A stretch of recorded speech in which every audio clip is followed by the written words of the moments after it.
to speak to you, man. Nice to speak to you too. Fantastic. We've just Yeah. been like through all kinds of technical fun getting this working, and it Oh, seems I to be know. working. I know the feeling. That's okay. It looks like Zencaster's recording as well in the background, Yes, right? Yeah. yes. I think we've got everything going. It's amazing. I That's don't good. know how I'll to also make. record myself here offline. Great. So I'll have an audio from my side that's for my voice anyway, totally Okay. offline. Perfect. Oh, Perfect. okay, great.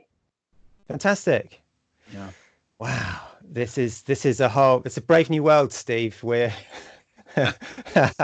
so yeah. As you know, then this is the first time we've done this. Yeah. And so just to sort of briefly introduce us, I met Jasmine fairly recently. We started talking about meditation. She has a background in it. Maybe I won't try and explain that.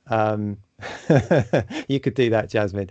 My background is in Vipassana, the Goenka tradition Yeah. originally, but I've sort of started exploring lots of different things recently, which led me to talking to Jasmine and Jasmine's background.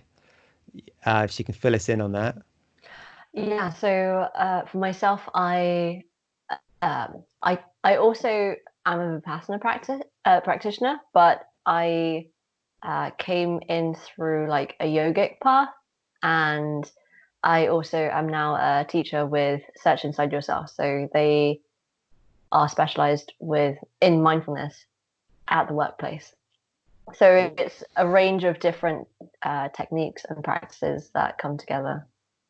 And actually, I don't know so much about yourself, but Steve gave some raving reviews, and how I wanted it to be is not necessarily having like researched your entire background, but for it to come more naturally as a conversation Yeah. and in showing up. And Yeah. just for listeners to understand, we were going to meet Steve in person, but sadly this COVID crisis has cut off everything like that at the moment, which is a damn shame. But it's great to be able to speak to you anyway, Steve, through the magic of Skype. Um, so, I mean, there's so much I'd love to talk to you about. I did prepare a few little questions, but perhaps, I mean, I'd be really interested to kick off with the podcast thing. You've been doing an amazing podcast. Find it yourselves, listeners, at guruviking.com. Um, for a few years now, right? Mhm. And it's brilliant. There's tons of really amazing interviews on there with some really amazing guests. And I just wanted to ask you about that. Really, what have you learned from doing that? Because now you've had these opportunities to talk to so many amazing people around the world. What are your big takeaways, Steve? Well, yeah, thank you for your kind words about the podcast. It is a lot of fun. Um, and some of the guests I've had on, or most of them really, are really fantastic. Well, I should say all of them are wonderful. Yes. Well, I like all of them, I like all of them anyway. So, yeah, I've learned a lot doing that podcast. Many of my guests are experts in their fields with decades of study and practice. So, talking to somebody like that, you have someone who's an expert on something, all you ever wanted to know about that, you can ask them, Yeah. Yeah. especially when they're an expert in something that I'm interested in. Yeah. So then I already know something. Yeah. And I always find that when you get do a bit of research and learn a bit about something, it opens up a lot of questions, a lot more questions. What Yeah. about? Okay, well, if that's true and that's true and that's true in this way of thinking, what about this? Yeah. And they don't, the books or the lectures don't have the what about this, so you can ask them that. It's like having a dialogue with the author of the book or whatever it is. So it's great. Yeah. Yeah. So, but in addition to the information, I also have learned quite a bit by being exposed to how some of these people think, Yeah. how they answer questions and sequence information. Um, that's also quite interesting, and that's a translatable skill across disciplines.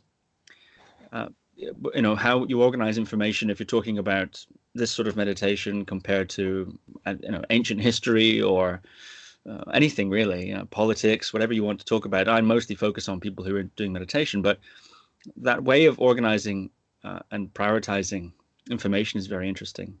And the other thing I think that I learn a lot from is where their answers come from.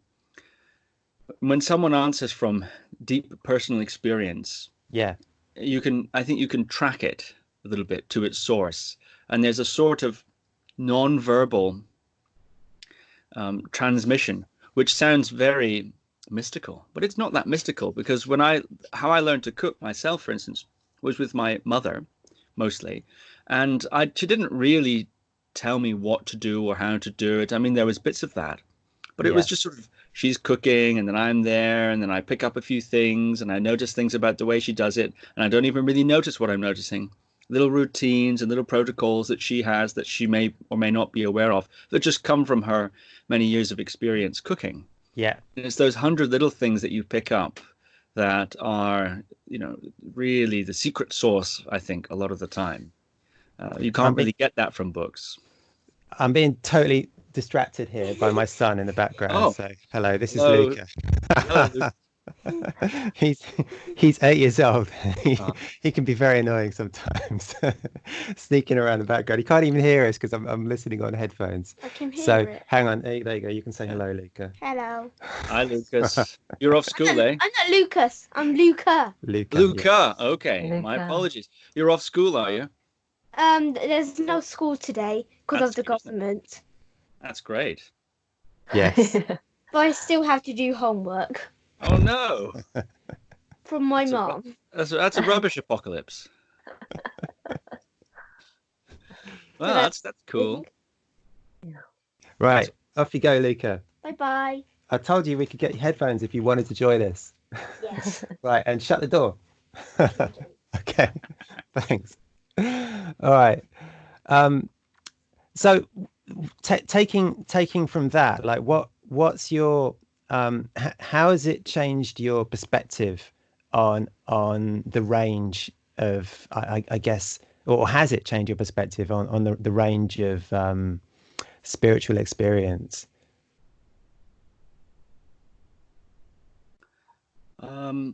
Yes, I think listening, which is an important part of a conversation, is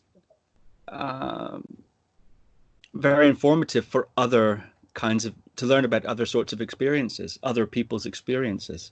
And one of the things that I try to do in my own podcast, which is just a style, I suppose, is I try to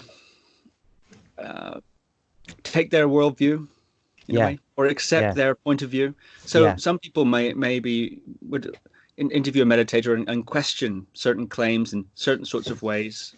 And I do question things, but I tend to say, okay, I assume that they are correct for the purposes of the conversation. And that I think, when you start to take that other person's view and you start to allow the guest to take you into their world and explain how it works from their perspective, then it's a tremendous learning experience. No, I love that, and it's something that I've really enjoyed about your podcast. It's just that you really allow guests a lot of space just to kind of to let them ramble and then prompt them occasionally, and that's, to me, it makes a great listening experience. I listened to lots of podcasts kind of on the Dharma type stuff since I got into them only really about 4 or 5 months ago. Some of the interviewers are just like combative, and it's just come on, this guy's been meditating for like 40 years. You're a fucking newbie. Excuse language, we'll have to beat that out again. Jasmine doesn't like me swearing. You don't know what you're talking about. Why question the guy? Like, just let him talk. and that's been quite funny sometimes, listening to them.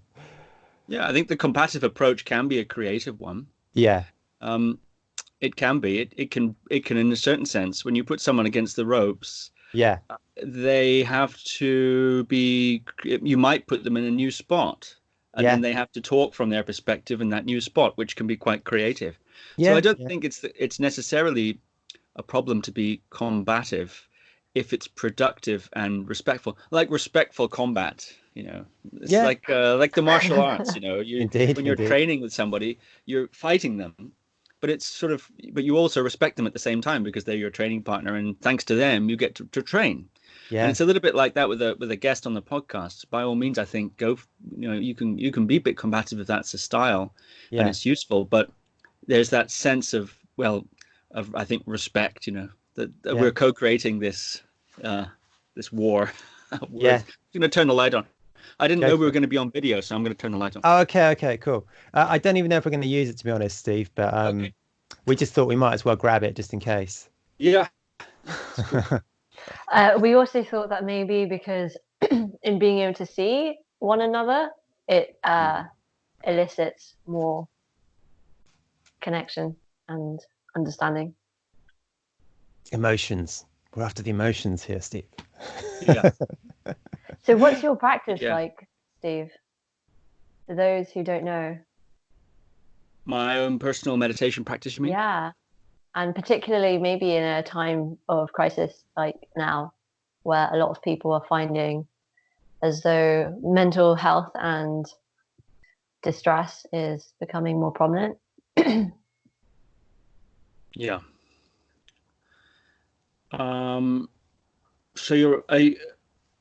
Okay, I can talk about my own personal practice in the midst of a situation like that. Would that be useful? Yeah. Is that what you're asking? I mean, it's very free flow what we're doing. So however you interpret it, yeah. Sure. Well, okay, I'll just tell you a bit about my regular kind of practicing then. Well, it's quite simple, really. It's very basic. I do some meditation each day, and that's the main, at the moment, thrust or passion of my practice. I also do various sorts of movement practices as well throughout the week. Do a little bit of strength training and do a way of moving that I sort of synthesized or created called movement koan method, which is a way of moving your body that nourishes the joints and explores all kinds of interesting themes, because a koan is a Zen riddle. In the Zen tradition, they have these koans. What's the sound of one hand clapping and things like that? People may be aware of that sort of thing. And they're training tools. You're given this sort of riddle by your Zen teacher, and principally in the Rinzai tradition. And then you go into your Dokuzan, you get your riddle, your koan, and then you go back to the Zendo meditation hall and you sit there and you ask yourself the question, who am I? Who am I? Who am I? Whatever is the riddle. And it's a training tool, essentially. And so to investigate facets of awakening, you could say, or to throw you into a kind of open state, something like this. There's all sorts of ways of interpreting that. But anyway, in the movement koan method, that's what a lot of that is. I mean, on the one hand, it's a good way of moving the body, moving limbs in different directions at the same time, seeing how little effort you can exert while you're standing on one leg and swinging the other, and all that sort of thing. And these can all be lenses to look at certain themes. So I engage in that very regularly. And also, of course, a little bit of qigong, sort of thing, a bit of yoga, that sort of thing, really. But my mainstay, I think, my main passion at the moment is meditation. Yeah. And what do you use a particular technique for that? I actually had a question written down, which was, could you explain your practice to a child, to a lay person, to an experienced meditator, kind of 3 levels of it, if that would make sense?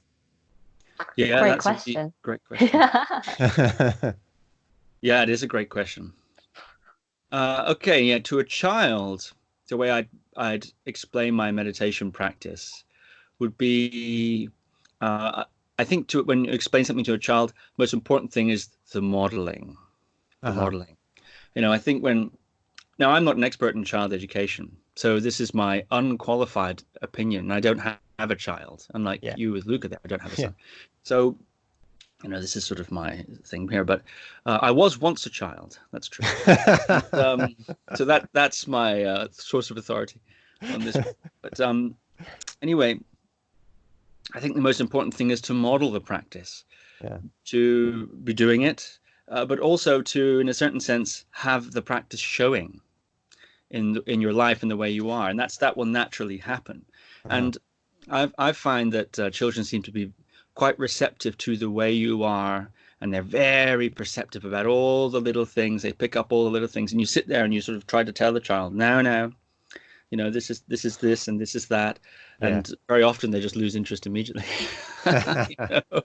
But if you can catch their fascination, and often I think the way to do that is also to be interested in the child, to regard them with interest, and that's also actually a meditation technique in a way, isn't it? To regard an object with interest and fascination and openness, and that allows a child, I think, to flourish, and their curiosity to flourish. And then that's what I would say. I would just sort of be that way with a child, and then if they were interested, I'd say, okay, just give them little technical instructions. Feel your body, feel your head, feel your bottom on the ground, things like that, little things.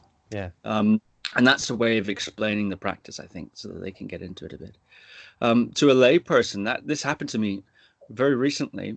I was going through a border, an international border at an airport, and the agent there, they ask you questions. Who are you, and what do you want here, and what do you have your papers, and so on and so forth. And this particular agent was asking me that, and I was explaining who I am and what I'm doing, and these are my papers and all that. And then they said, so then in the process of this interrogation, she said to me, so, okay, well, give me an example of how you'd work with somebody, in a meditative way. And I said, well, and I started talking a bit about anxiety and so on.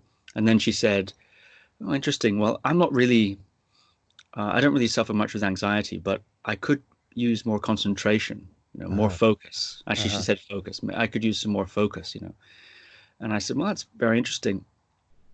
I said, well, the thing about your job that's so interesting is that you're sitting here in the booth, and then people are coming, and you're always having to deal with people.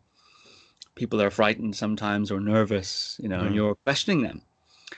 And but in between, but I said to her then, but can you hear the trolley? And there was a baggage trolley going by.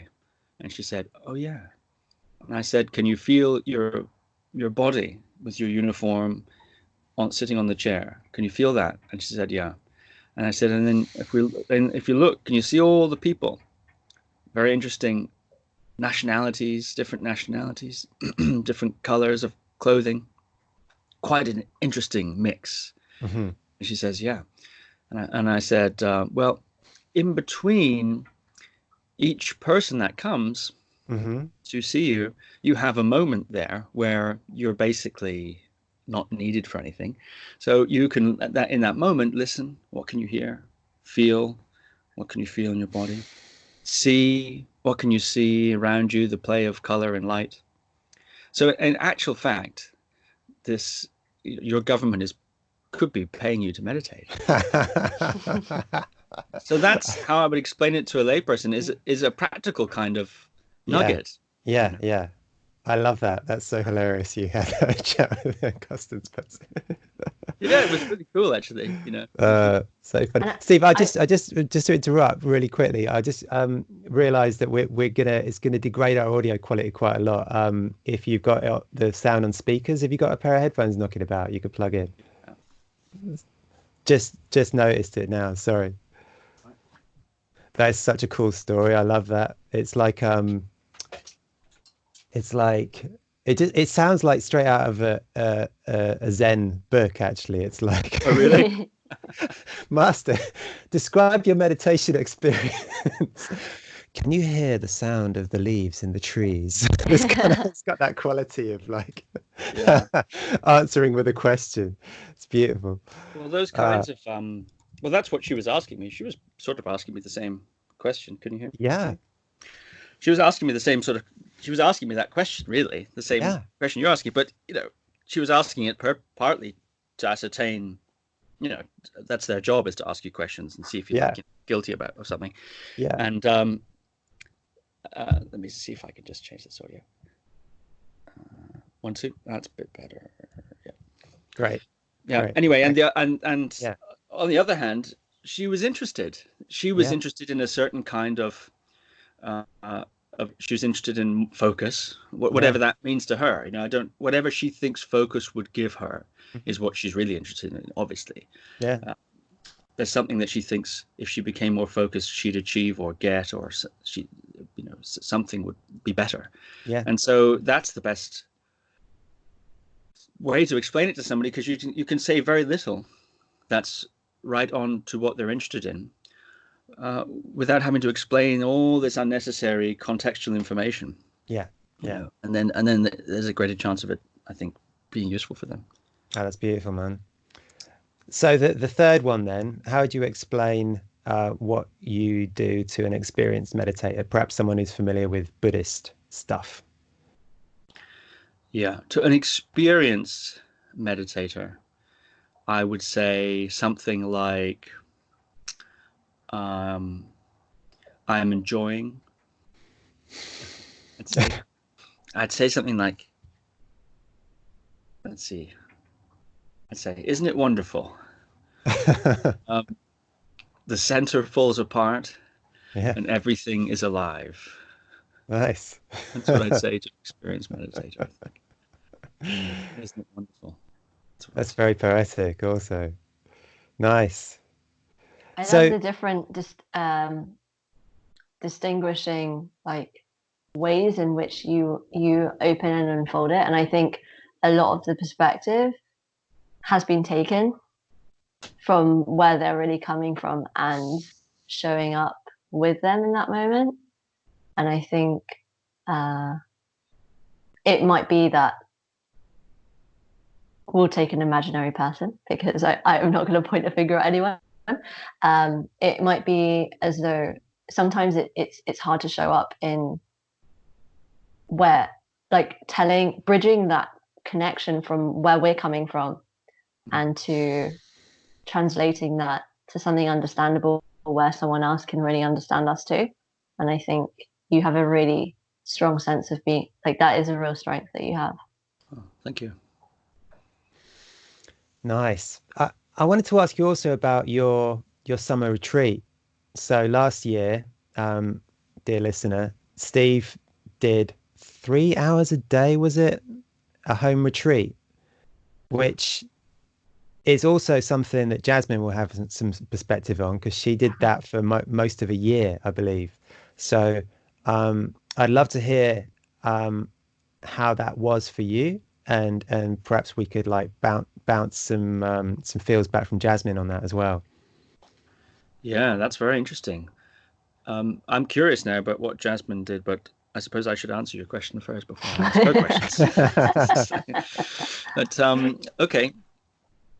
Yeah, well, when in the summer, we don't teach as much because people are going on holidays and it's school holidays, and so people aren't coming to events and so on. So I don't teach as much in terms publicly.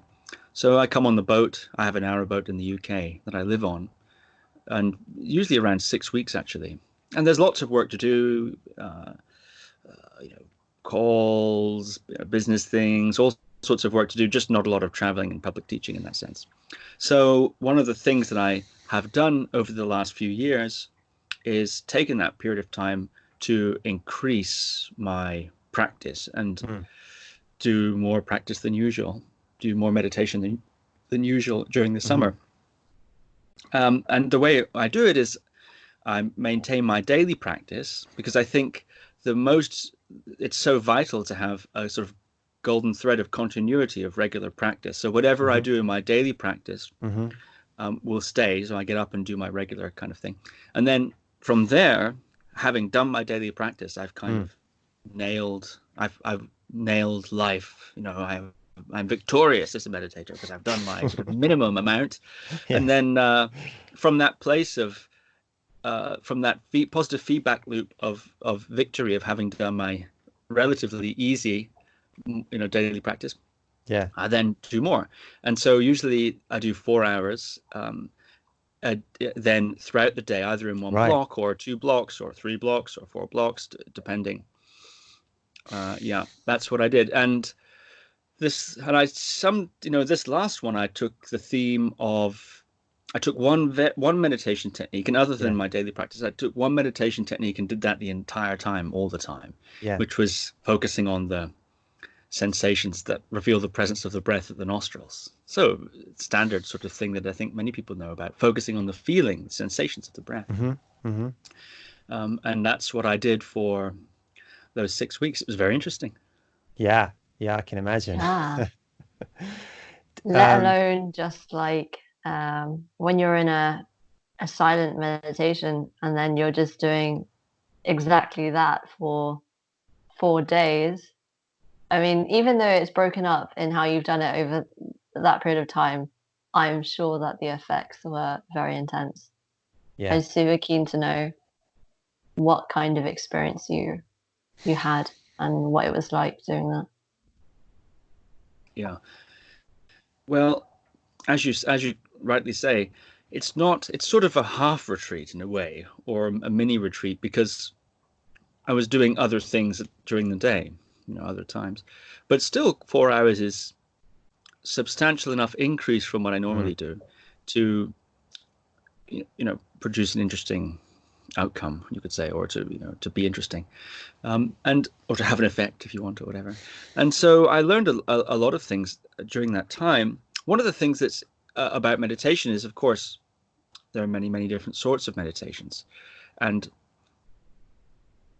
one thing when you just choose one technique for a finite period of time is that you don't have to make any choices about your practice at all. You just simply do the thing that you've decided to do, and there's no energy spent on choosing what technique shall I use, what's the best technique to use now, is this the best technique I could be using now, should I be doing this other kind of technique, and should I be doing this and the other. And that kind of decision-making process, much of which happens, by the way, during meditation, which is where it shouldn't be happening in a way. I think analysis of your meditation is an evaluation of your meditation is a really good thing to do when you're not meditating. But when you are meditating, really, you should just apply whatever is the technique you're doing. But anyway, so that was cool. And because the technique is so simple, it also has... It continues on that theme of not needing to make very many decisions. Essentially, do I have contact with the sensations of the breath at the nostrils? If the answer is no, and I'm doing anything else, then the answer is always come back to the sensations of the breath that reveal the presence of the breath at the nostrils. So it's a really easy algorithm, meditationally speaking. Other meditation practices have different algorithms, more complicated. If you're doing body scanning, there's a lot more to do. Or if you're going from different sensations, just noting different sensations as they appear in your awareness, that also has more complexity to it. Or if you're visualizing yourself, as Green Tara or something, there's more to it. And that's not a bad thing. It has pros and cons. But one of the pros of something that's so simple as contact with the sensations of the breath is that it's really easy, much easier to, more of your energy could go into the actual technique, and that's really good for somebody like me. So I learned an awful lot. I guess I could say a couple of things. I feel like actually as I do more and more solo retreats, I feel that one of the main things that's happening is I'm getting better at doing solo retreats. So I have this sense that maybe, as I get better and better at doing solo retreats, whatever practice I can muster in that solo retreat is going to have more benefit. So there's two fronts when you're thinking about practice. The way I think about it is you've got the practice itself, which in this case was concentrating on the breath, and as you as you said, that can go in different directions. And when you emailed me, you asked, is it shamatha, is it jhana? And there's different directions you can go. Yeah. That's the sort of technical progression. In the same way that if you're doing exercise and you do weight training, you're going to have people will tend to have a certain effect when they do heavy lifting of weights. If you do jogging, then people will tend to have a certain adaptive effect that comes from doing jogging. And that's the same with the different meditation techniques. When you do a certain kind of meditation technique, there's a sort of general trend of development or progression or unfolding that one is likely to experience that's different for everybody, but broadly similar, in the same way that weight training is different for everyone, but broadly similar. But then there's the other side of it, which is the practice of practice, which is no matter what technique you're doing, there's certain things they have in common. There's the practice, or whether you're playing guitar or you're doing meditation or whatever it is, you have to get to do it. You have to sit down to meditate or do your practicing each day, and that in itself is quite a journey. And you begin to understand in different meditation techniques your mind, the way your mind works, and those understandings, I think, are common to all or most techniques, or at least the opportunity for those is. So for me, when it comes to solar retreat, and in fact even daily practice, one of the things I say to myself is, how can I improve the container? How can I improve the delivery system of my practice, which is the routine or the structure, so that whatever I do in my practice, however well that's going or however well I can do, that's going to be in a certain sense optimized or amplified. And so I learned a few things there about solar retreats. Each year I make so many mistakes, and then I go, okay, I will try not to do that one next time, and then I make some more mistakes the next time. So one thing I learned is that it's important. I know it's important to have an on-ramp with a solar retreat.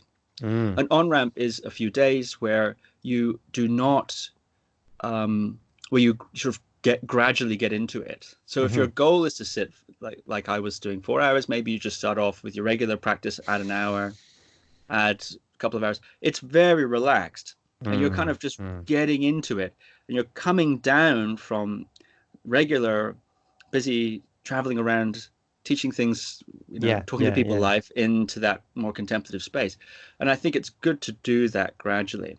On a group retreat, you don't tend to have that luxury, because you've only got a week or two in your group retreat, and they want to make the most of it. So, but then the other thing that's really important is an off-ramp.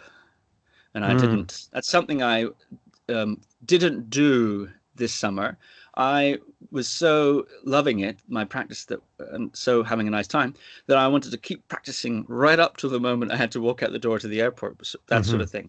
And that wasn't so smart, because I kind of launched out of the retreat and into life, and I still had what they call yogi mind, which is, your brain just starts working a little differently when you're in that kind of contemplative space. And I was sort of going to the airport, and I couldn't really remember why I was doing it, or what was the point. It wasn't like I was depressed. It was more a sort of, everything's kind of feels, I just felt like I was still on retreat, essentially. I think a bit of, an off-ramp is also very smart. Yeah, I learned a bunch of other things too, but that's definitely one of them. Nice.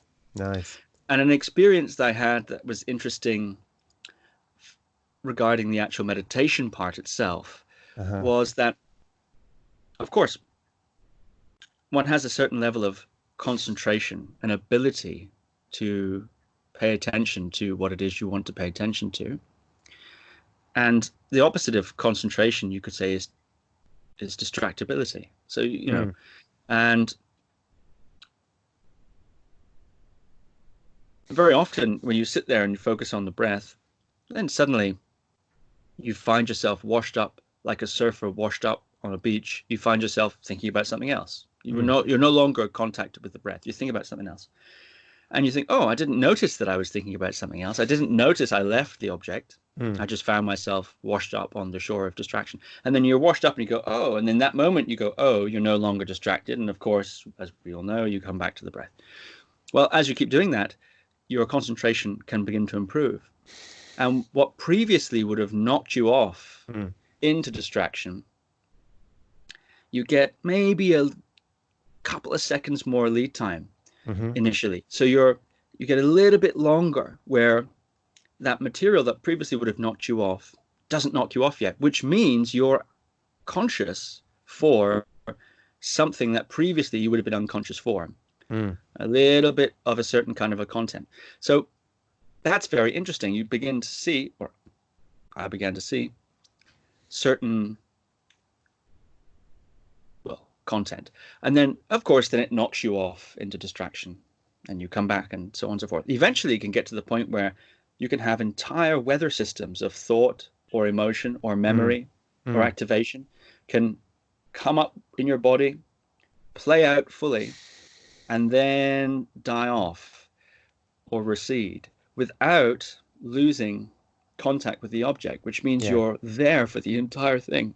And that's extremely educational. So I would be on the nose, and then the mind and the body become like a membrane, and suddenly pure anger, pure fear coming up with thoughts, with feelings. It's pure. It's like distilled, like alpine mountain water, pure kind of emotional states and activations and so on come through. And when you experience those when you're there for them, because the peripheral attention is open, you're focused on the breath, but your peripheral attention is open, so one's aware of other things. It's enormously, it felt very purifying, it felt very cathartic, and it felt very loving. Funnily enough, it felt very loving to be there for that. So that's some experiences I had. Nice. I just thank you for sharing. Yeah, so cool.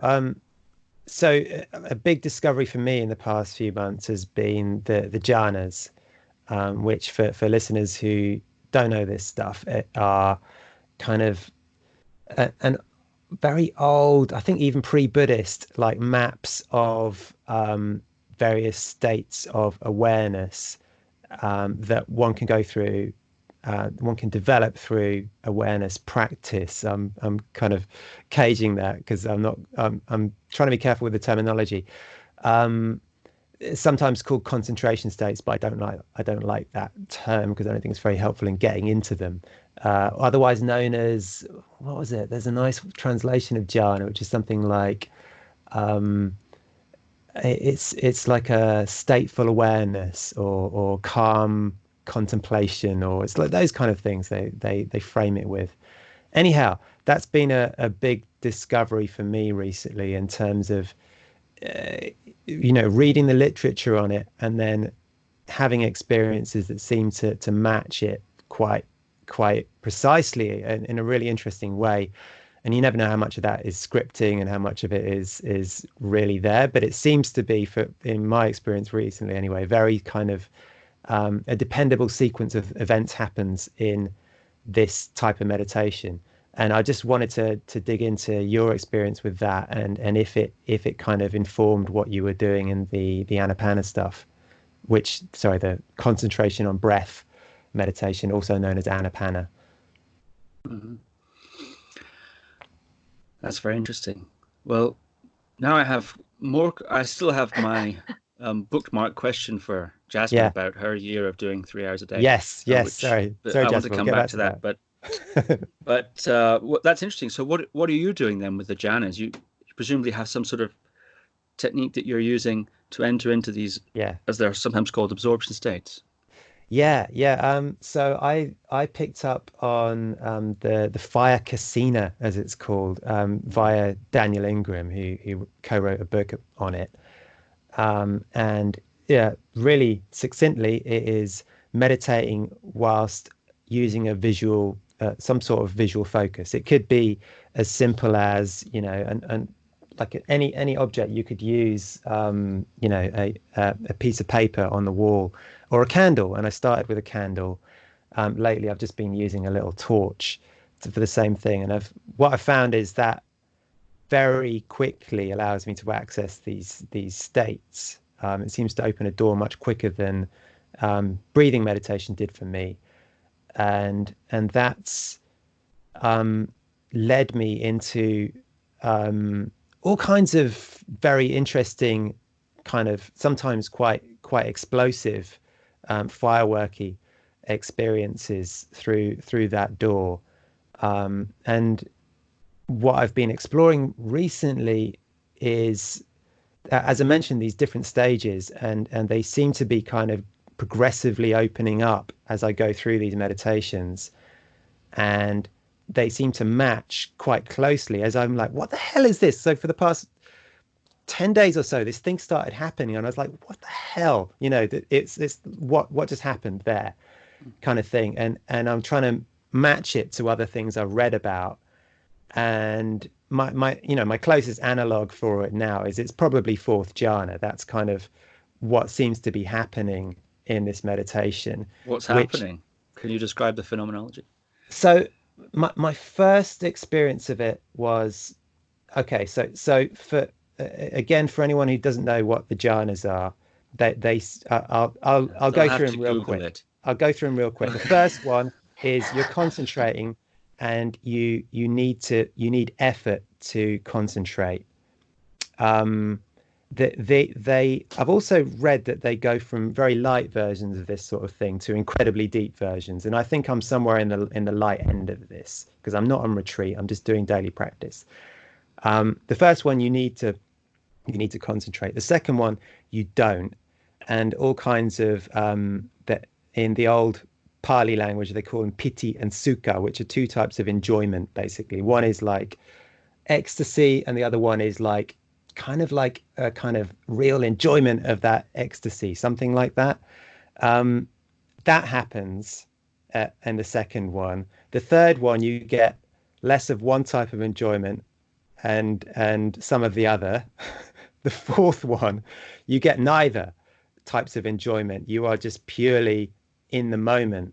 And that's what started happening to me recently. And I mean, there's a lot more nuance to that description, but at first I was like, what is this thing? I experience no time or space. But digging into it more, it just felt like everything had kind of almost solidified: space, time, mental sensations of the body, the visual object. It was all just kind of one thing, and it was very intense and just like, oh, I've never felt that before. What the hell was that? But digging into it more, there is still time and space in there. And then I read that the fifth jhana is about the space of the fourth. It's an exploration of the space. And digging into that some more, I mean, this is going to sound so esoteric to anyone who hasn't done this stuff, but that's been my experience. Digging into the fifth, it's like, okay, there's actually tons of space here. And it's very, very weird to dig into. It's almost like a feeling of vertigo, because sometimes it feels almost like the body disappears.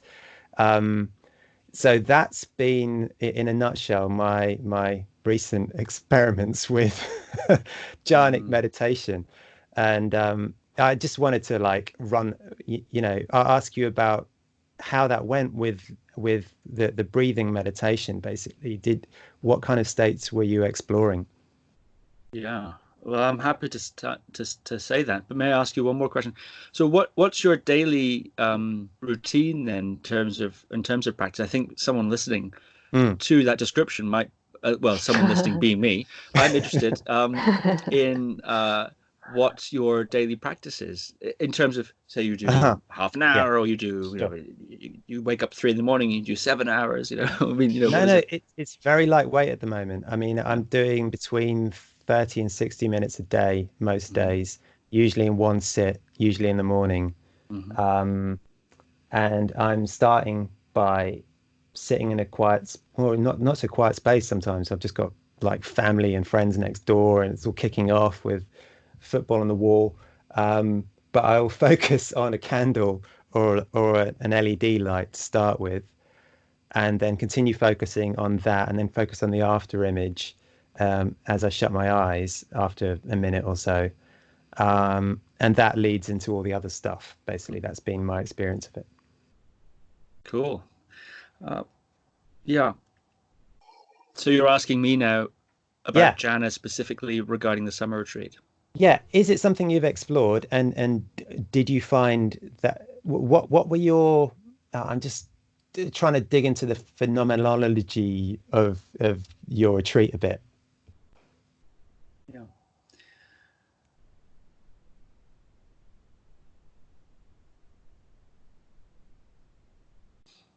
Well,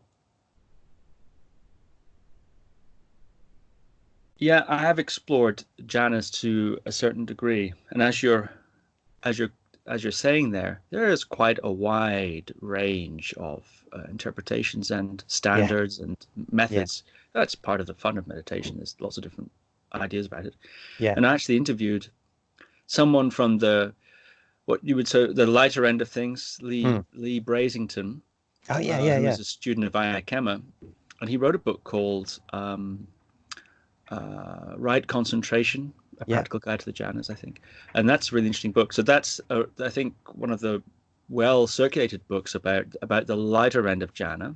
Right. And then there are the other end of the pool where jhana, it's the standards for jhana, what state constitutes a jhana state. I've interviewed Tina Rasmussen and Stephen Snyder separately. A couple of times actually, and they co-wrote a book called Practicing the Jhanas, and they were a student of oh my goodness, that's terrible. Payok Sayadaw, who's has had notoriously high standards for maintaining this one thing for like hours in his way of thinking about it, it's an absorb. Yes, that's for the test. In his way of thinking about it, even the first jhana will be a non-dual state where subject and object are, the subject-object dichotomy is somewhat collapsed, and you're not there basically, right? Right. If you're there having a jhana, it's not a jhana. That's sort of their way of thinking about it. And so, whereas Lee Brasington would say, those sorts of non-dual states might come much later in the jhanas. So just different ways of going at it. And of course, they've got their reasons for why they think it's light or strong.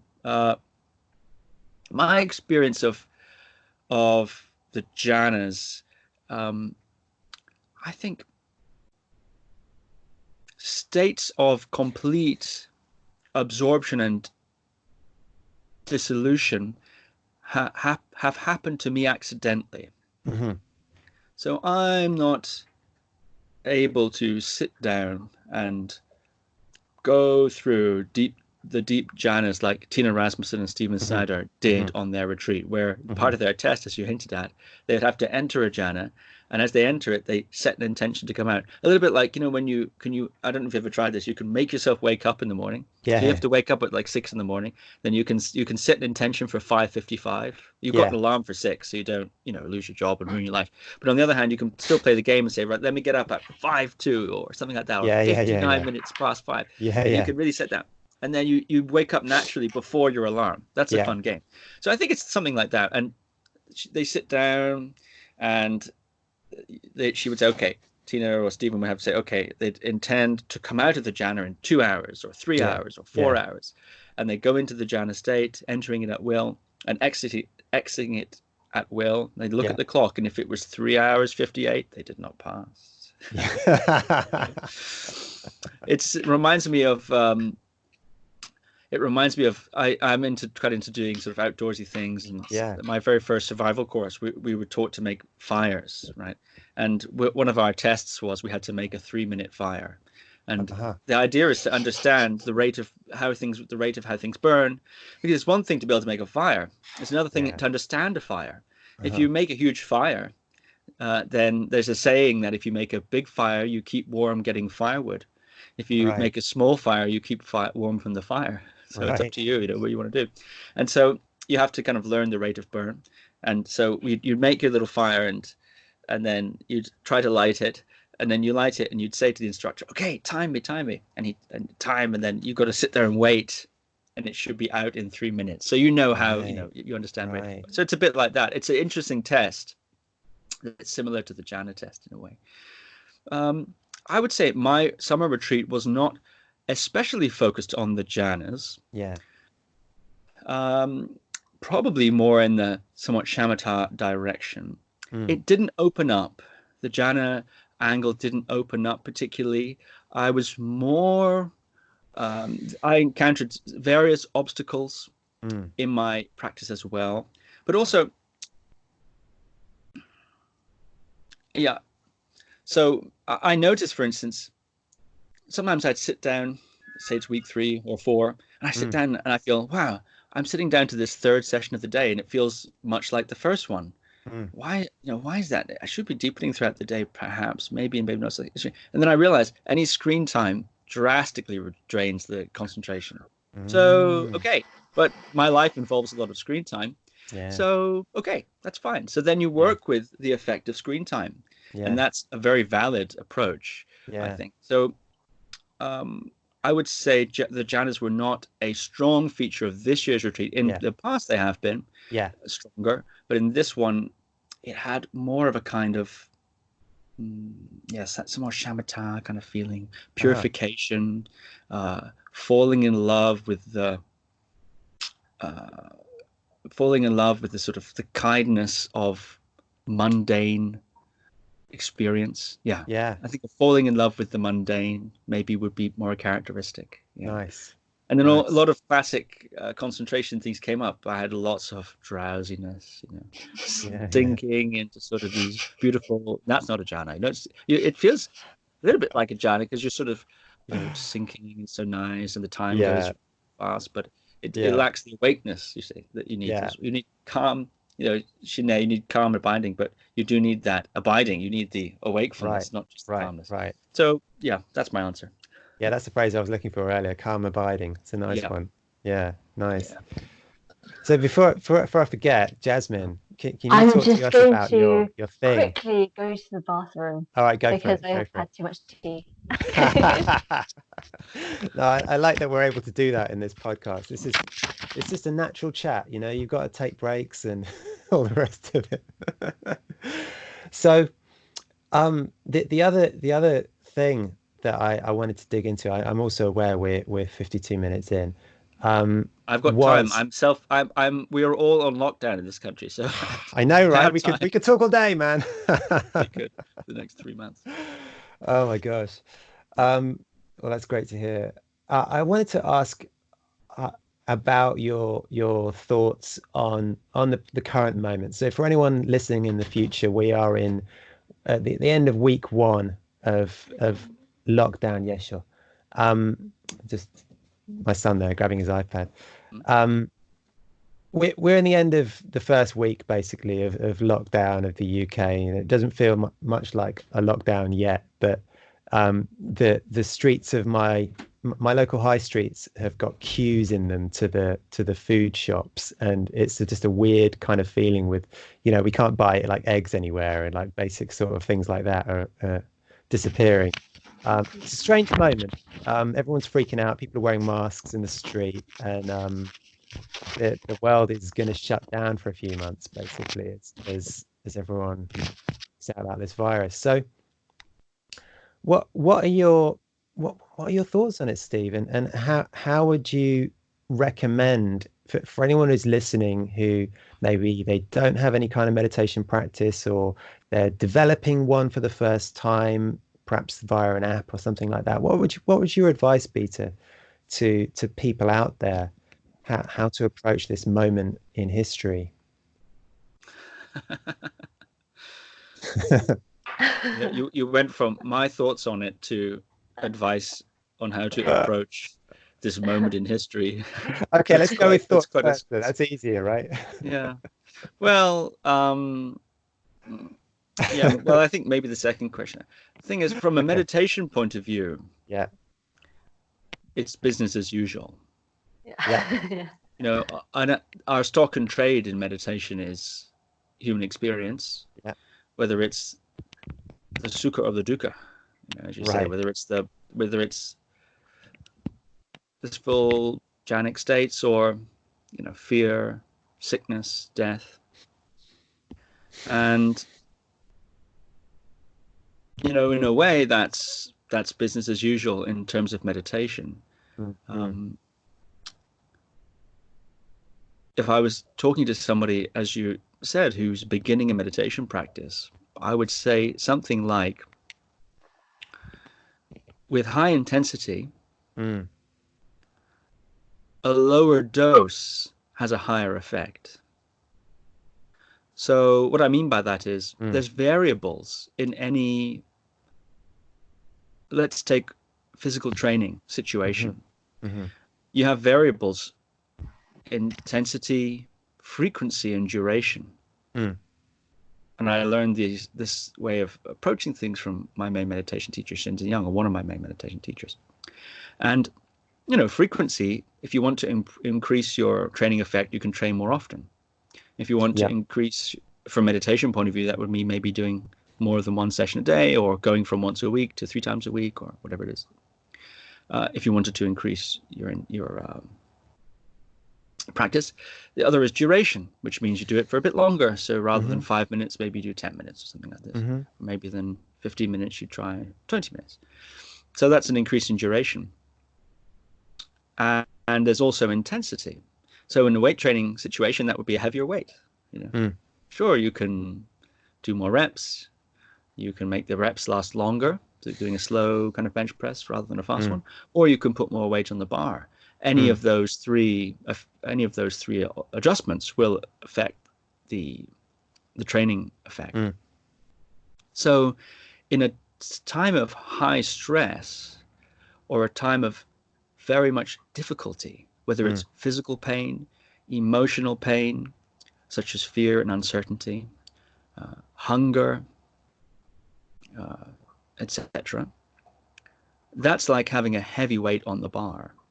So often people find that they sit down, they try to do their meditation, and it's just so intense that they can't do it the way they used to, or they can't sit there for half an hour or an hour or whatever it is they do, because it's just so, it's so intense what's going on in their life. And sometimes I say that one's practice needs to be able to expand and contract. Sometimes you meditate, you're getting into it, it's very exciting, and each day, maybe over time, you're adding more time, and maybe you go from 5 minutes to 30 minutes or 45 minutes. Your practice is expanding with your enthusiasm. And then maybe later, pressures of life, your enthusiasm maybe wanes, whatever is the case, circumstances change, your practice starts to contract. And some people say, well, if I'm up to 45 minutes, if I go back to 50 minutes, that's rubbish, because I'm going backwards. But actually, that's not true. Just like after you inhale, you have to exhale. Sometimes your practice has to contract in many different ways. One of them is time can get smaller. And so people, sometimes they won't practice at all because they think if they're not doing their 45 minutes, it's not worth it. Well, I need my 45 minutes. Well, you can do 5 minutes. You can do 10 minutes. And especially in a time of high intensity, where there's lots of fear and stress and maybe pain and maybe sickness. Some people are sick, not just from coronavirus, but people are sick. People are still sick of other things too. Some people, if they're in isolation, may be sick of each other. Indeed. You're cooped up with your spouse. Now you're gonna have to get to know each other. Good luck. Oh yeah.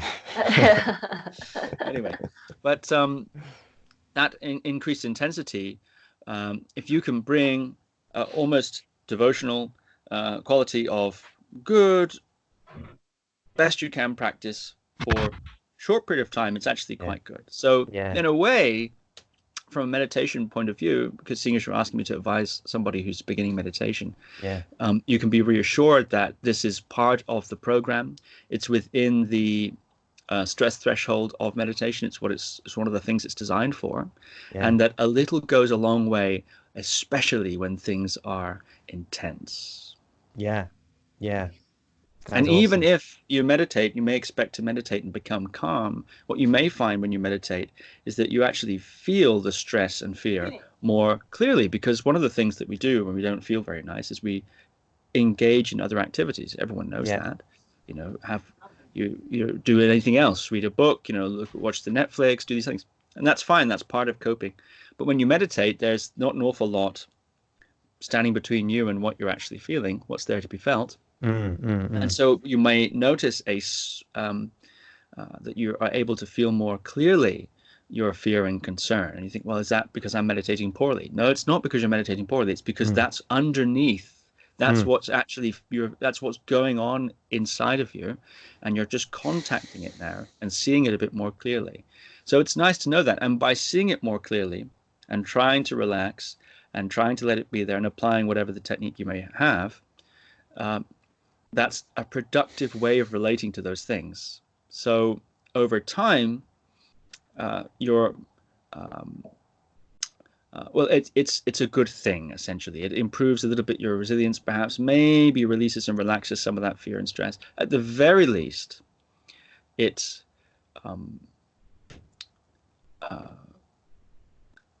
can shortcut a little bit of the drivenness that drives us to do other things. Because of what we're feeling, to escape what we're feeling. So a little bit goes a long way in a situation like this. There's no guarantee that meditation will make you feel better, because you may not be feeling very good. And if you don't feel very good, then when you meditate, you're going to feel the not goodness, But that's part of life, and learning to relate to that not goodness more skillfully, more openly, more honestly, is, in my experience anyway, and in the experience of other meditators, I think a lot of the time, can be very beneficial. Yeah, totally. I think very, very wise words. Thanks. But my experiences about the actual thing itself, my thoughts about that, well, one of the reasons that I'm interviewing all these people is to sort of save people from my opinions, because I'm interviewing lots of different people. You guys, yes, I picked up on it. I may not know that I'm doing this pandemic series. So I'm going through all my old guests and lots of new ones too, and I'm asking them questions about how to deal with fear and anxiety, what to do when you're sick, from a meditation point of view, not from a medical point of view, because they're not doctors. What to do if you're facing death or you're dying. What to do if you want to help other people who are sick and dying. What to any tips they have for being in isolation for a long period of time, which is sort of a meditator's idea of a vacation. So what advice do you have for people in that situation? So I'm getting all these experienced people, give from their point of view, from their practice, from their traditions, sharing insights. And one of the things that does is it gives people a range of things to hear, and it saves them from my opinions. But my opinion, I would say, there's so much that can be said, but we hear about people who are sick or dying. We hear about people with cancer, refugees in war-torn countries and so on. And unless it touches us directly, we don't tend to think about it much. Sure, there are some people, getting bombed in Iraq, but, I'm not getting bombed. And after all, what can I do about it? Who cares? Who cares really about those people? Maybe you're once empathetic or sympathetic for a moment and thinks, oh gosh, there are people over there. But then you turn away and get on with life. But then if you get cancer, or you do lose your home or something, then you become sick or something, suddenly what's a common experience becomes common, but sort of distant experience becomes uniquely personal and pressing. It can't be easily ignored. Now suddenly, you are sick. So one of the things that one may be surprised about, I've had some periods of quite severe sickness in my life, and one of the things that one may be surprised about is that while yes, one's own world is crumbling. Because when you're sick, it doesn't matter like the percentage of people who get sick from something. If you're sick, that's 100% of all the people, which is you. So actually, so one's world is somewhat crumbling and dominated by this, possibly. And actually, the people walking down the street, they're just fine. They don't really care. I mean, they may be sympathetic, but fundamentally, they're not sick. And so the opposite happens. Whereas before, other people were suffering and you weren't. Now you're suffering and they aren't. But that's not much of a relief. It can almost feel like an insult. The people sort of say, how can you sit here in Costa Coffee having a cappuccino? Don't you know I have cancer? Don't you know whatever? So one can drown in one's separateness and self-centeredness in a way. And with Galileo and Copernicus, before those kind of guys, people thought that the Earth was the center of the universe, that everything revolved around the Earth.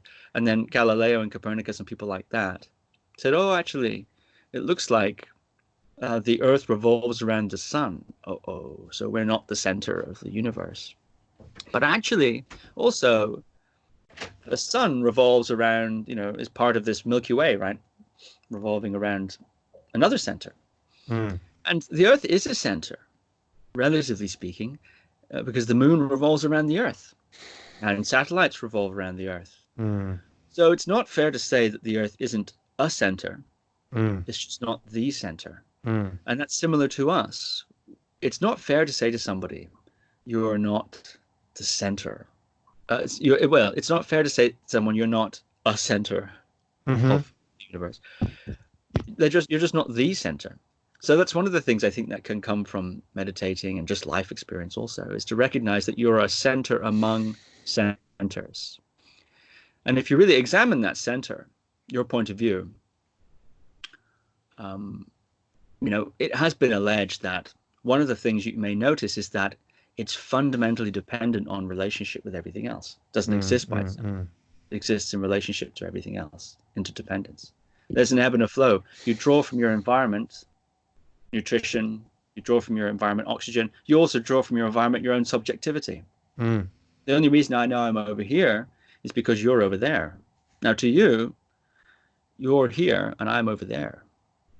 But my position in space is I can feel that and define that by my relationship to everything else. I don't have a place of my own. I only have a place in relationship to other things. And I think, we also give to our environment. Our actions influence our environment. We're part of the weave of the unfolding. So we're breathing out, drawing from the environment, breathing out, giving to the environment around us. And that's, I think, what death is like in a way. It's an exhalation, the unraveling of the constituent parts of the body mind, and giving those strands that make up the rope of Bill or Jasmine or Steve, made of all these strands, back to where it was drawn from in the first place. So that sense of separation between subject and object is an articulation of the interrelationship. There's no alienation fundamentally. Anyway, with that sort of a thinness of or broadness of view, then I've noticed that the sheer leafiness of a leaf can be a terrific balm to one's personal suffering. Yeah. Because, and people having a coffee in a coffee shop isn't insulting. It's actually a relief. It's an offering.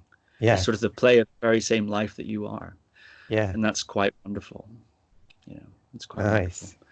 So it's much like any other situation, the one we're in. People go through difficult situations. This is a difficult situation. Sometimes they live, sometimes they die. Sometimes you come out with one or two less body parts. Eventually we all die. And we try to make the best of it. And we try to do our best to optimize conditions, which is, I think, the momentum of the organism. We can't help but try to do that. And that's good. So there's nothing wrong with the situation. I don't think we've been cheated or hard done by. Inconvenient as it is to my plans and hopes. It's very painful. People are suffering. So we just, I think, try to do what we can, do our best to optimize the conditions. One of the examples I sometimes think about in this context is actually a survival example. Let's say you're in a survival situation. Your hot air balloon has crashed into the jungle or something, and you're in a situation. People have a variety of different responses to a survival situation like that. Some people go into denial. I think we're seeing that. Some people panic and start doing all kinds of unnecessary and unhelpful activity. But the best approach is to accept the situation. Accept it in the sense that one's able to look at it and see it, and any data that may be coming, you're available to receive it in your situation. And then you've got the best chance of surviving and getting out of the jungle. You might not get out of the jungle, but certainly you have a better chance of getting out of the jungle if you can accept that, yes, you are indeed in the jungle. And yes, this is indeed an unpleasant and inconvenient, if we would put it in a very British way, situation. Yeah. And we have this sort of water, and we've got this ability to contact help, and we have this and so on. You have to start to assess what is at our disposal, and then you try to do what you can with the data you've got and the resources you have, and the chips will fall where they will. So this acceptance is not a passivity; it actually liberates whatever effective action may be available to you. Nice. So, yeah, those are some musings. But for more wise and experienced and diverse musings, please go to my pandemic series of the Guru Viking podcast. Yes, highly recommended. GuruViking.com. You heard it here, folks. Steve, it's been such a pleasure. Thank you so much for taking the time. Is there any closing notes you'd like to pass on to listeners, and where can people find you? Yes, I'd actually like to ask Jasmine about her 3 hours a day for a year thing. And then the answer to the second question is www.guruviking.com, or Steve James on Facebook, or Guru Viking on Facebook. Right, let's go, Jasmine. Let's go. Okay, so what did you do in those 3 years? In that year, what was the technique? Why did you do it? Any interesting things you discovered in that process? It's an incredible experiment. So every time I think of my retreats, I think of them very fondly. And the last one I had done at that time was serving on a Vipassana course. And I found that was probably one of the most rich formats of a retreat that I had ever been on. And it's because of 3 hours is not a short amount of time, so that's minimum. And that's enough for whatever might be lurking under the surface to arise. And at the same time, it gives you so much energy to be productive in your day-to-day life. So during that time, I had never been so concentrated on serving others and being present. And it was, by the time it got to, for example, the second or the third sitting, I would be really exhausted. And it was just that like energy injection that I needed, even though I really didn't want to sit every single time. And after I came out of the retreat, I thought, what would it be like if I was just on a retreat all the time? Like, why am I confined to having to go to a specific location? Why can't my entire life be a retreat? So that was why I undertook it. And because I already had the momentum, I just thought, okay, I'm just going to start then. And I had found, actually, because it was a while ago, I will only remember very, very specific meditations, but for the most part, what I saw is that as I increased over a period of time, there was this like one very clear 3 weeks where I was changing every single day, but quite drastically. And maybe it was the incremental amount of sitting and reflecting and then being fully integrated into my life. But I experienced a lot of shifting in how I was coming, like the alignment of how I was showing up in my life and being able to be present and living what I valued on a daily basis. And then that also, the internal reflection started manifesting out to who I spoke to, how I spoke to them, who I wanted to keep in my life, to how I showed up for work, what I even wanted to do. And it just unfolded like that. And for the areas that weren't really serving me, it became very drastic and severe in, this is not for you anymore. And one of the hardest moments of it was the reconciliation of realizing that maybe as I am going on a trajectory, that others who were around me at that time might not be on the same trajectory. And for one of it was my best friend at the time, who I had been friends with for 10 years. And I also voiced this to her. I said, I don't know if we're going to make it to when we're like 60 and like we're grandmas. We had like this dream together. And I also asked like her thoughts and reflections on it. And it was actually quite a frightening time, because when you realize that you are living in alignment with yourself, you don't expect it to be also so painful. And to the end of it, after 6 months, we ended up not being friends anymore. And I think the practice was helpful in the sense of holding that space and being supportive for me. But I feel like when you do so much meditation over a long period of time, it like transforms you. I don't know if it's for better or worse, but definitely you become more in alignment with yourself. And in some ways that feels good, but other ways it's like the growing pains are just really strong. Let me ask you then a question about that. Is this all right to ask you? Yeah, for sure. Bill and Jasmine. Yeah. That's interesting. I've noticed myself that on this issue of alignment, that one of the effects of meditation, as I mentioned, is you become more, present.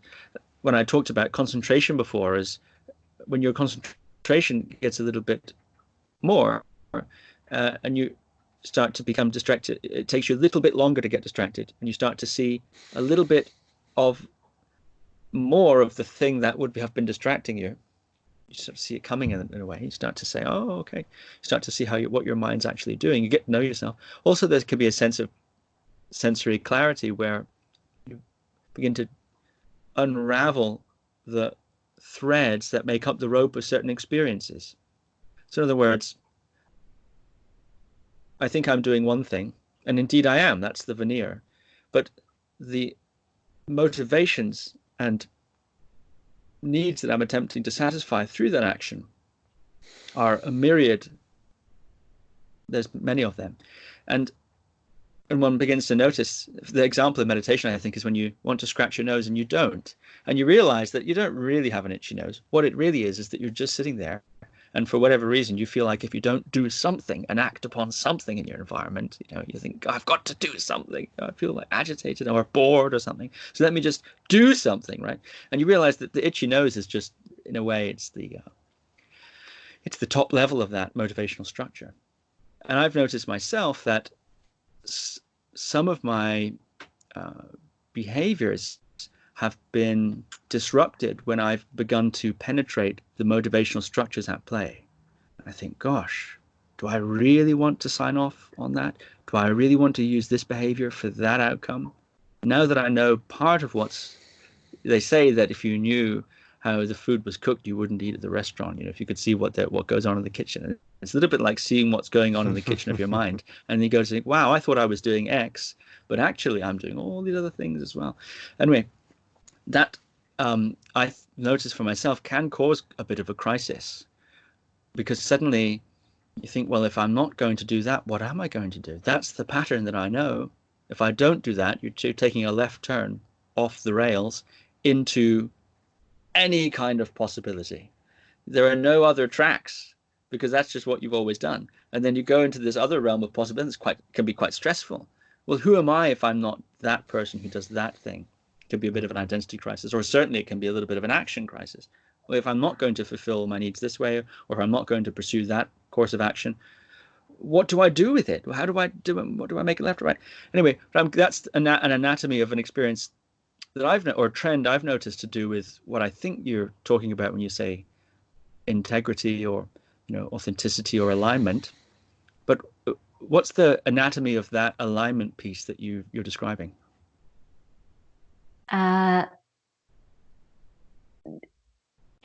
It almost feels like as something arises and you see that, let's say it's not necessarily serving you, and then I think it happens outside of the meditation. Actually, in seeing how something is and the real reality of it, then acting on actually it's true that this doesn't serve me, and how do I what course of action do I take in such a way that inside I definitely know that that's right for me.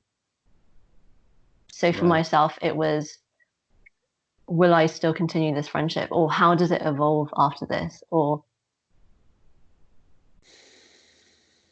is it right? And actually it ended up being that after a long period of trying, there were no actions to take, and so it ended. So in that kind of sense of doing what is actually right for you, and also what's right for them as well, because maybe I wasn't showing up as the friend that they needed either. A lot of the actions that I was taking, even my meditation, was confrontational to them and reflected in them maybe something that they didn't like or didn't feel good about. And so we spoke about that. And so for both parties, it's not in alignment and in accordance with where we're at. That's very interesting indeed. Yeah, that's very interesting. Yeah. And most of my meditations, actually, I find are closer to more painful experiences as opposed to joy. Whether it's just like things coming up and maybe they're like very deep-seated traumas or whatever it might be, but a lot of the time it's painful in my experience, like physical pain. Why do you continue if it's painful? It feels like, well, how I've come to see pain is that it's something that's asking for your attention, and it's like everything else, like asking to be loved and to be seen, and it's there for a reason. It's not just something that you need to push away. It's like what I also want to really understand, why am I hurting? If it seems like from the outside I'm not, like what is there that I don't know? And how can I come to know that part of myself that feels that way? Or is it a part of the human condition that we all feel that way to some level anyway, because we have that capacity? And is it that I need to come to know that feeling more at that time, maybe to understand others? Or I feel like it's just there for a reason and just to look inwards. That's a very interesting last point you made. I think that, we were saying a little bit earlier that often we know people are sick or something like that. People have sickness and so on, but we don't really often spend a great deal of time and energy thinking about it or worrying about it or empathizing about it. And one thing that's interesting, though, if you do get sick, if one does become ill with something or diagnosed with something, suddenly you have something in common with all those other ones that have got it. There's a sort of kinship. You're in a sort of special kind of a club, and its ability to relate. So any loss or difficulty you've had that someone else has had similarly, in a way, you've been to the same territory. And I've noticed an availability, relational availability, which I suppose traditionally may be called something like compassion or something like this, but more of that naturally and spontaneously available to the more I suffer. I that's agree very completely. Interesting. I agree. It's like there's that quote. I can't remember if it's from Maya Angelou, or maybe it's Mother Teresa. But until you experience like the depths of your pain, only then can you really understand how it means to be kind. Yeah, that's very interesting. It's like the pounding of the suffering on the seed of your heart releases the oil of compassion in a way, and it's the willingness to feel a certain spectrum of experience that allows you to relate, I think, to people in that way. That's a beautiful quote. You hear it also in like Khalil Gibran, isn't it, on sorrow and on joy? Isn't it that the flute that was carved by the person who makes flutes create the sound, which is so beautifully heard when we hear the music. Yeah, I have a poem here on my shelf that's to do with that. Maybe. And Go on, sometimes, like, a lot of people ask, like, well, why is this happening? Like, why do I feel this? And a teacher once told me, like, you don't really need to know. You're already there. And for me, that was very releasing, because now it doesn't matter what I experience. It's just, how can I find deeper learning from it? It doesn't matter why I'm experiencing it. Like, it can vary from, like, okay, maybe I'm talking about pain now, but then it can go from anything to, oh, I see colors, or I feel this type of state, or like maybe these jhanas, or this, that, and the other. And for me, I don't think I've ever been results focused after the point in which he said that. And it was actually me asking him, oh, why are these colors here? Or like, why is there no sounds in my mind? Or like, and he said, you just don't need to worry about that. Like, you're already there. And I was just like, oh my gosh, this entire like worrying, and oh man, that released a lot for me. And so now I almost have no goal orientation except to get to a place where I love myself deeper. Very interesting. Yes, that the problem with goals is an ambition is that you can reject or miss what's actually happening, isn't it? Of course, what is actually happening is that you have goals and orientations. Yeah. So I think it's one of those great riddles, isn't it? That it's a great journey of 1,000 miles. It's a great journey of a great distance, but the distance is 0. So you go on this great long journey to find yourself at the place that, this is what Shinzen Sama says, you go on this great long journey to find yourself at the place that you always were. That's the cosmic joke of meditation. We do all these maneuvers, and we where do we end up? Right here. Yeah, that's so funny. That's it. That's why it's such a funny hobby. Okay, so here's this cool poem by Antonio Machado. Last night as I was sleeping. Have you guys ever heard this one? Never. I think so. Go for it. Yeah, it's last night as I was sleeping, I dreamt, marvelous error, that a spring was breaking out in my heart.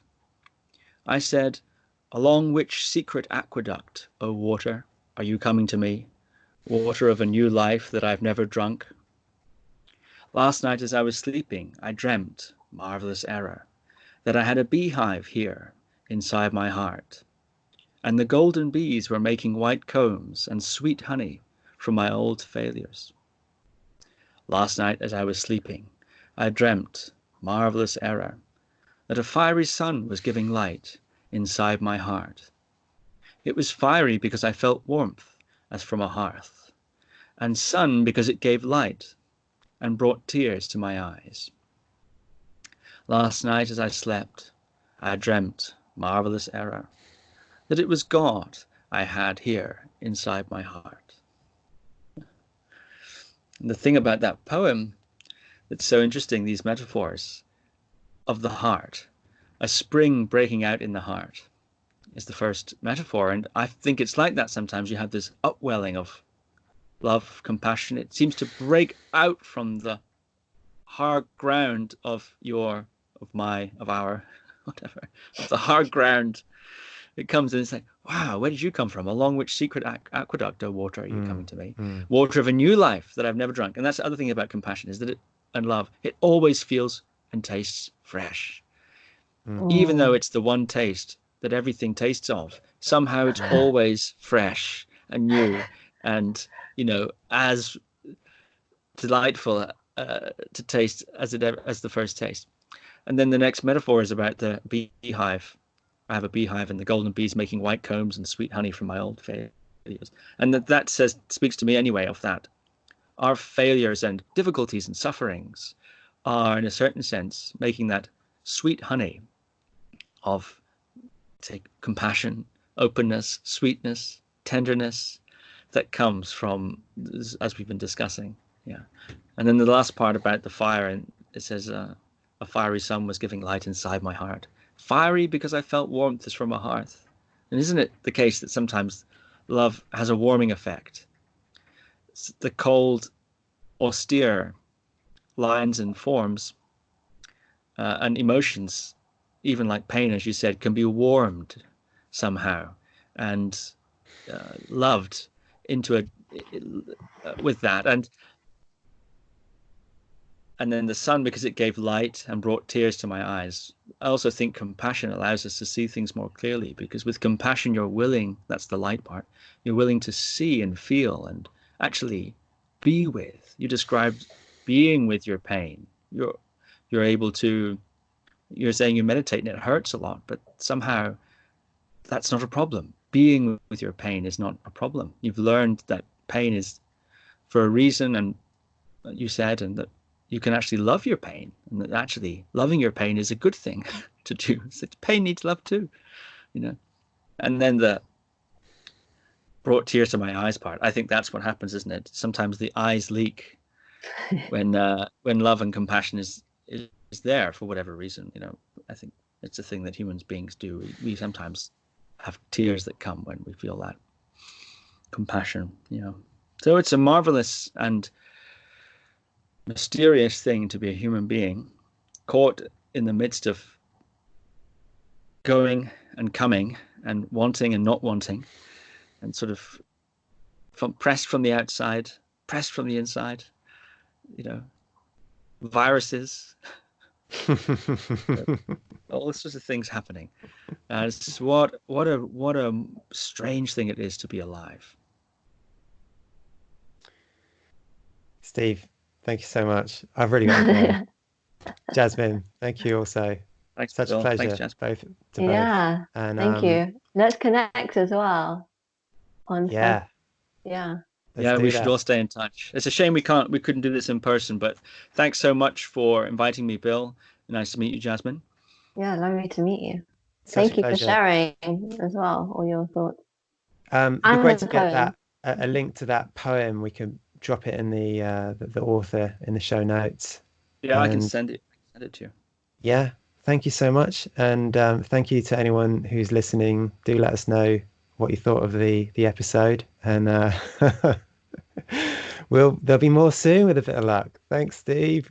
So good, both of you. Amazing. Have a wonderful day, both of you. Yeah, brilliant. I hate to say bye now, but it's I've got to get back to my family then. Yeah. You have to stop the recording, right? I do at some point. Yeah. Okay.